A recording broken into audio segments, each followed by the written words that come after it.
grabbed the handle and shook it. Nothing happened. It was locked as it had been when Seven found it. There was one change, however. Just underneath the safe was a pile of reddish-brown powder. Rust. Junpei stared at it for a moment. Had someone opened the safe, dislodging the rust? Junpei left the closet. Seven followed him back to the bedroom. It was cold and quiet. No one spoke. They sat, frozen in place by shock and grief and fatigue. The room felt tiny and oppressive, and the thick metallic blood filled the room. Junpei turned and headed for the living room. Anything to get out of there. Was there some other clues, perhaps? Anything that might lead him to whoever had stabbed Clover? Where did Mudu Boy go?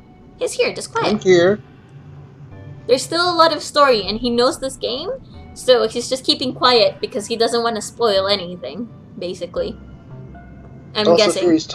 Firi's talking, so I don't want to interrupt her talking. Yeah. He took his time and examined the room carefully. His eyes caught the door. The door that led to the passageway of door number 5. Behind that door was the dead body of the 9th man. Maybe I should have another look at it just in case. Quietly, he pushed open the door. The smell hit him like a blow to the face. His lungs contracted, unwilling to inhale such fetid air. Acid boiled up at the base of his stomach, churning what little food was there into a violent froth. It was too much for him, and he vomited. A thin stream of yellow water and bile spattered onto the floor, and the noise it makes. He wiped his mouth weakly and stared at the dead body. Chunks of torn flesh lay in an arc around the body. What remained of his intestines had slid out onto the floor. The pool of blood that framed it was half dry, but so thick that it had taken a texture not unlike that of an egg yolk prepared sunny side up. On the floor next to the broken mass of the man's head lay his glasses, cracks spidering across the lenses. The bloodstains near them had already dried, like scabs on the floor. That was when he noticed. It's gone. His bracelet. It's gone. It had been there when Junpei had gone through door 5 before. He was sure of it, right next to the glasses. But now? It was gone. The number 9 bracelet was gone. But why?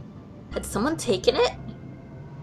He was turning it over and over in his mind when he heard Seven's voice. Huh? Where'd Junpei go? It had drifted out of him from the living room. Junpei walked slowly out of the hallway. Oh, there you are. Were you looking for something in the hallway? Seven looked up as Junpei entered the room. Did you find something? He thought for a moment before he responded. No, nothing. Technically, it wasn't a lie. He hadn't found anything. In a way, in fact, that was the problem. Something he'd expect to find hadn't been there. The 9-man's bracelet. What's up? Well, I wanted you to take a look at something. What is it? Seven led Junpei back to the bathroom.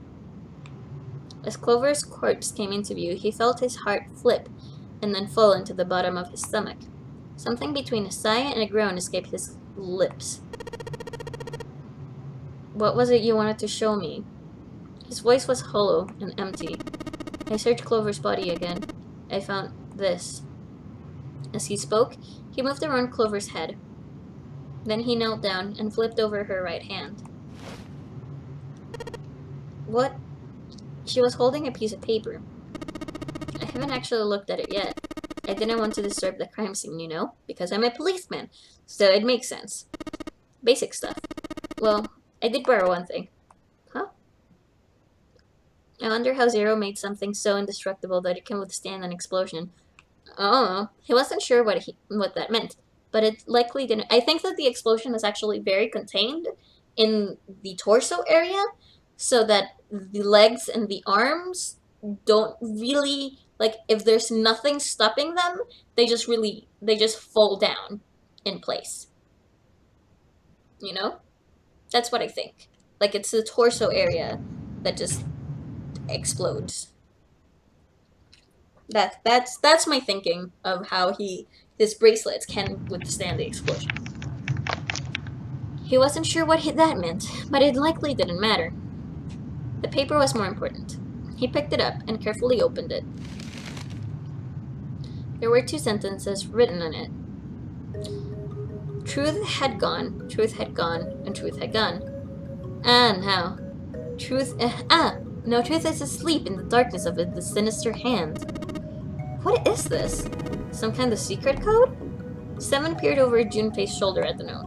Junpei stepped away from Clover's body and into the living room. He began to pace, attempting to decode the note. The first clue was likely the phrase sinister hand. Sinister hand means a diestra siniestra, so left hand. Sinister was a term used in heraldry that meant to the left of the bearer of the coat of arms. Oh, by the way, I'm gonna explain why I know that. In Spanish, diestro y zurdo, but before that it was called diestro y siniestro, meaning it was something about how the people that are left-handed were evil and stuff like that. Basically, if you're left-handed, anything doing the left hand is called the devil's hand. Yeah, it's devil's hand. You never wanted to be left-handed. Mm-hmm. That's so how people I knew with what sinister hand was. Yeah. So people usually left-handed were considered evil, and sinister is Italian? No. Diestro y siniestro. That's where I know it from. It's in Spanish. Diestro siniestro. And obviously, because more people were right-handed, everyone that was left-handed was considered to be evil, or to have evil tendencies, or to be born because of a pact with the devil. So that's what I know. Sinister was a term used in heraldry that meant to the left of the bearer of a coat of arms. The left hand. The left hand. What did the left hand mean? Junpei looked at his own left arm, at the bracelet on his wrist. Did the darkness of the sinister hand have something to do with the bracelet? He examined the bracelet closely.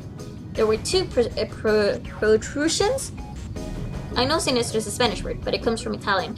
Well, technically, if it comes from Italian, it means that it comes from Latin.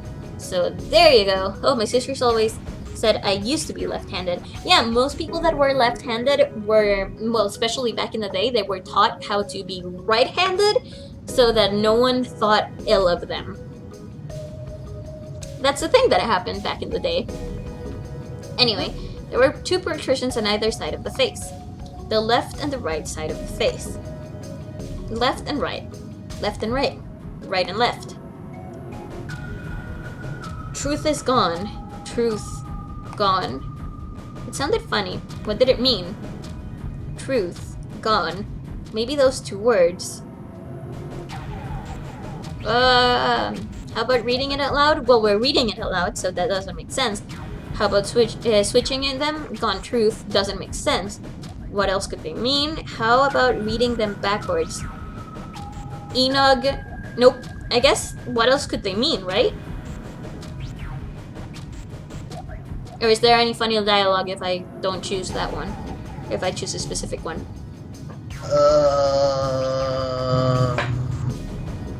I don't think there is. Technically, we're already on the path for the ending, so... There wouldn't be any problem if I choose another one? I don't think so. Okay, guys. You get to choose. Save if you want. You get to choose. I'm gonna save, and you get to choose. In case we mess it up, I'm just gonna save.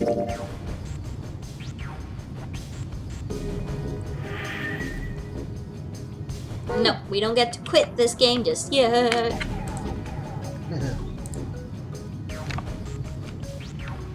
So yeah, we get to choose between 1, 2, 3, and 4 in that order. You know, top to bottom, or bottom to top? No, top to bottom. So Clef size 4. How about reading them backwards? You want me to read them backwards to you? It's Turt and Enog. Turt and Enog. That's the words, reading them backwards. Patrick says, reading them out loud, truth gone. Truth had gone, truth had gone, and truth had gone. And now, truth is asleep in the darkness of the sinister hand. How about switching them? Gone had truth, gone had truth, gone had truth.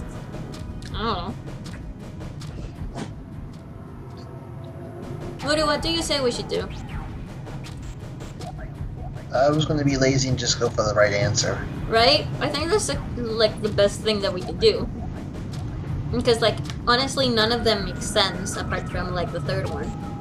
I really want Junpei to be stupid at a very serious time. Well then, you could get the game and play it yourself. Or you could get the emulated version. We do not say anything about approving or disapproving, but using a ROM, but there exists a ROM of this game. Yeah. Anyway, let's just be boring. What could they mean? What else could gone and truth mean?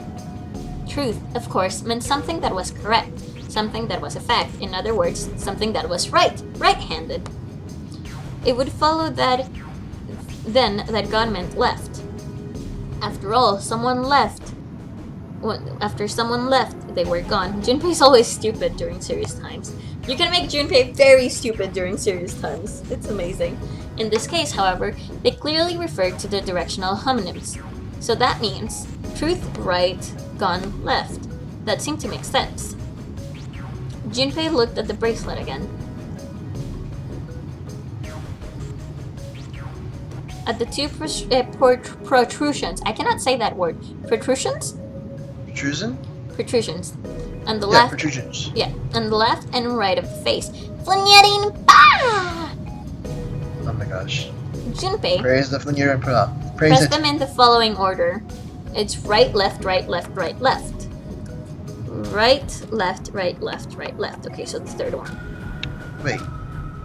Truth had hidden though. It's truth gone. So if it's 3 times. Oh, then truth right, right, left, right, left, right, left. Right? Oh, I'm thinking of the second part too. Sorry, I was referring to the second part as well. Oh, yeah. Because truth is gone, truth is gone, truth is gone is technically right, left, right, left, right, left. But then I was thinking of the truth has hidden part in the sister hand. I was thinking, like, wait, that's one more truth, isn't it? Well, you can only do it 6 times, so. Yeah, so. And then 1, 4, 3, 8, 3, 4, 2, 1. One after another, 8 numbers flashed on then off of the face of Junpei's bracelet. He checked one more time to be sure. 1, 4, 3, 8, 3, 4, 2, 1. Let's write it down just in case we need this. 1, 4, 3, 8, 3, 4, 2, 1. Just in case we need this, because I think we will. Just on that very off chance. Just, like, I have written almost everything in this game, and on the very off chance that we need it, we've always needed it. What are those numbers? Junpei didn't answer. He couldn't answer. He had no idea what they were either. It's the safe, obviously. Besides, he was sure he would forget the numbers, and the other order they came in, if he said anything. 1, 4, 3, 8, 3, 4, 2, 1. Muttering the numbers to himself over and over, Junpei headed towards the bedroom. 1, 4, 3, 8, 3, 4, 2, 1. 1, 4, 3, 8, 3, 4, 2, 1. 1, 4, 3, 8, 3, 4, 2, 1. Just in case you forgot them, it's 1, 4, 3, 8, 3, 4, 2, 1. Before long, he found himself in front of the safe again. Its lock was the only device he could think of that required a sequence of numbers such as the one he just discovered. Besides, someone had opened the safe at least once already. Had Clover come to the bedroom to open it? 1, 4, 3, 8, 3, 4, 2, 1. Junpei slowly dialed the numbers the bracelet had given him. Of course, we don't need them, you know. 1 to the right, 4 to the left, 3 to the right, 8 to the left, 3 to the right,